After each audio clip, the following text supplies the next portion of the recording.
తెలంగాణలో భూముల ధరలు పెరగబోతున్నాయి. అటు రియల్ ఎస్టేట్ రంగానికి, ఇటు ప్రభుత్వ ఖజానాకు అత్యంత కీలకమైన మార్కెట్ విలువల సవరణపై తెలంగాణ ప్రభుత్వం కసరత్తు పూర్తయింది.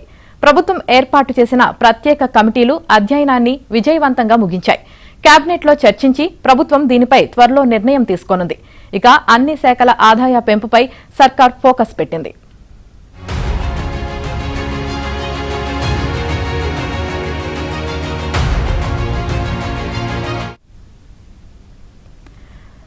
రాష్ట్ర ఖజానాకు ఆదాయం పెంచుకోవడంపై సర్కార్ దృష్టి సారించింది. సచివాలయం వేదికగా revenue generation and resource mobilisation పై కేబినెట్ సబ్ కమిటీ సమావేశం జరిగింది.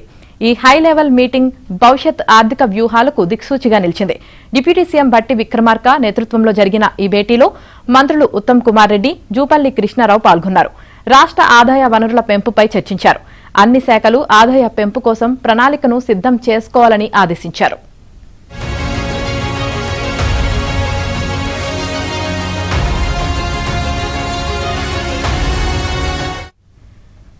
రిజిస్ట్రేషన్ శాఖ నుంచి రాష్ట్ర ఖజానాకు ఆదాయాన్ని పెంచుకోవడంపై కమిటీ సుదీర్ఘంగా చర్చించింది. ఇప్పటికే భూముల విలువ పెంపునకు సంబంధించి రిజిస్ట్రేషన్ శాఖ ఆధ్వర్యంలో వివిధ కమిటీలు ఏర్పాటు చేసింది. ప్రత్యేక కమిటీలు అధ్యయనాన్ని ఇప్పటికే విజయవంతంగా ముగించాయి. ఏ ప్రాంతంలో ఎంత పెంచాలి, ఎక్కడ డిమాండ్ ఎక్కువగా ఉంది అన్న అంశాలపై సమగ్ర నివేదికలు సైతం సిద్ధం చేశాయి. ఆ కమిటీలు తమ నివేదికలను ముందుగా కేబినెట్ కమిటీకి సమర్పించి ఆ తర్వాత కేబినెట్ కు నివేదించేందుకు అవసరమైన చర్యలు చేపట్టాలని రిజిస్ట్రేషన్ శాఖ అధికారులను డిప్యూటీ సీఎం భట్టి ఆదేశించారు. త్వరలో భూముల విలువ పెంచడం ద్వారా రిజిస్ట్రేషన్ల ద్వారా వచ్చే ఆదాయం మరింత పెంచుకోవాలని ప్రభుత్వం డిసైడ్ అయింది.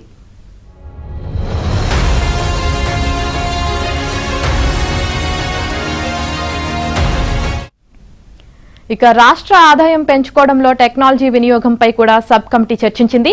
ప్రధానంగా ఏఐ టెక్నాలజీ మైనింగ్ రంగంలో విప్లవాత్మక మార్పులు తెచ్చిందని కమిటీ స్పష్టం చేసింది.